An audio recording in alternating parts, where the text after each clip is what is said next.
3.5 একটা মানুষ, 7 ফিটের মানুষ দুনিয়াতে বহুত কমই, 6 ফিটের একটা মানুষ, 6.5 ফিটের মানুষ, শত শত বছর ধরে WHO একটা মানুষ নিয়ে গবেষণা করতেছে।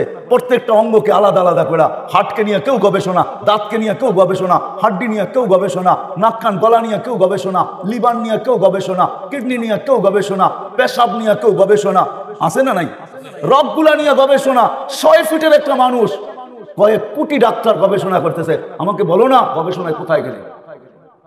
WHO জবাব দিবে, গবেষণা করতেছি এটা বলতে পারবো, এটার কোনো কিনারা খুঁজে পাই না। আজ পর্যন্ত হোবল দিয়া দেখছি, কোনো কিনারা পাই না। হোবল চিনেন তো? হোবল চিনেন? মনে হয় হোবলও চিনেন না আপনারা, ঠিক না? খালি আমাদের দোষ দেন, হুজুররা কিছুই জানে না, ঠিক না? এখন তো হোবল দেখি আপনারাও চিনেন না। নাসার সবচেয়ে বড় দূরবীন যেটা দিয়ে সৌরজগৎ দেখে ওরা, ওটার নাম হোবল। হোবল দিয়েও খুঁজে আজ পর্যন্ত কিনারা পায় নাই। ওরা এই কথাই বলবে গবেষণা করতেছি, এটার কোনো 6 ফিটের হলে কি হবে, এটার কোনো অঙ্গের কোনো কিনারা নাই, কোনো কুল নাই। এক চোখে 13 কোটি ক্যামেরা দিয়ে আপনি দেখেন, 2 চোখে 26 কোটি ক্যামেরা, 1.6 সেন্টিমিটার জায়গা দিয়া 13 কোটির ক্যাবেল পিছিয়ে নিয়ে গেছে, পিছিয়ে 2টা তারকে একসাথে লাগতে দেয় নাই। খালি প্রযুক্তি প্রযুক্তি। আল্লাহর প্রযুক্তির নাম হলো কুদরত, মানুষেরটার নাম হলো বিজ্ঞান, আল্লাহর প্রযুক্তির নাম হলো কুদরত। কুদরত দিয়ে পিছনে নিয়ে গেছে। আল্লাহ দিছেন অনেক, দাবি বেশি না, সামান্য দাবি রাখছেন। 24 ঘন্টায় 5 ওয়াক্ত নামাজ রাখছে, আর কি রাখছে বলেন? বাকিগুলো তো নফল, না করলেও চলে। সারা বছরে কি রাখছে? একটা মাস রোজা রাখছে, আর কি রাখছে? সারা জীবনে টাকা দিছে তো কি রাখছে? একবার হজ রাখছে। 100 টাকা দিছেন তো 2.5 টাকা চাইছে, দিছেন কে? হ্যাঁ হ্যাঁ, কোরআন তো বলে আগনা ও আফকার, কোরআন বলে তোকে ধনী আমি বানাইছি, টাকা আমি দিছি। সত্য এটাই, নদীর এপার করে ওপার করে, নদীর এপার ভাঙ্গে ওপার করে, এই তো নদীর খেলা। সকাল বেলার ধনীরে তুই ফকির সন্ধ্যা বেলা। হ্যাঁ হ্যাঁ হ্যাঁ, একটা সময় আমাদের দেশেও ছিল রয়্যাল ফ্যামিলি, মাত্র 40টা। এখন যার 2 কাঠা জমিন গুলশানে আছে, তোর রয়্যাল, আমি রয়্যাল, ঠিক না? কি বলেন? গুলশানের 2 কাঠার দাম কত? 20 কোটি টাকা হবে। 10 কোটি টাকা 2 কাঠায়? কোন জায়গায় আছে বলেন আমাকে, পার্টি আমার কাছে আছে, বেচা দিব এখন। এত সহজ? আল্লাহ বলে ধন আমি দিছি, 2.5 টাকা চাইছি, বেশি তো চাই না। আগের উম্মতের জন্য তো 10% ছিল, এই উম্মতের জন্য 2.5%। আবার কিরকম রাখছে? এই জন্যই তো আমি বলি, আমার জাতি যদি কিচ্ছু না করতো, 5 ওয়াক্ত নামাজই করতো, তাইলেও তো কিয়ামতের দিন বলতে পারতো নামাজ ওকে, জীবন ওকে, পুরা জীবন নামাজ পড়ছি, 1 ওয়াক্ত বাদ দেয়। সুযোগ ছিল না? ছিল না? আমার উম্মত, আমার জাতি যদি সারা বছর কিছু না করতো, আমি জীবন কাহিনী, আমি চাঁদে 6 বার গেছি। চাঁদ বুঝেন? আবার আকাশের চাঁদ বুঝেন না? আফ্রিকা একটা দেশ আছে চাঁদ, যেটাকে আরবিতে তাসাদ বলে, আমি 6 বার গেছি। একবার আমি জিজ্ঞাসা করতেছিলাম ব্যবসায়ীদেরকে যে তোমরা রমজানে কি করো? তো বলছে, শোনো, নিত্য প্রয়োজনীয় বিক্রি যারা করে, প্রয়োজনীয় জিনিস যারা বিক্রি করে, ওরা ব্যতীত আমরা কেউ ব্যবসা করি না। কেন? রমজান তো আখিরাত কামানের মাস, দুনিয়া কামানের মাস না। আমরা তো 11 মাস কামাই, 1 মাস কামাই না। তো জিজ্ঞাসা করলাম নিত্য প্রয়োজনীয় জিনিসের দাম কিরকম হয়? তো আমাকে বলতেছে, তোমাকে মুফতি বানাইলো কে? তুমি কেন? কারণ নিত্য প্রয়োজনীয় জিনিস আমাদের দেশে আমরা গরিব হতে পারি, যারা বিক্রি করে এরা 1 মাস কোনো মুনাফা নেয় না।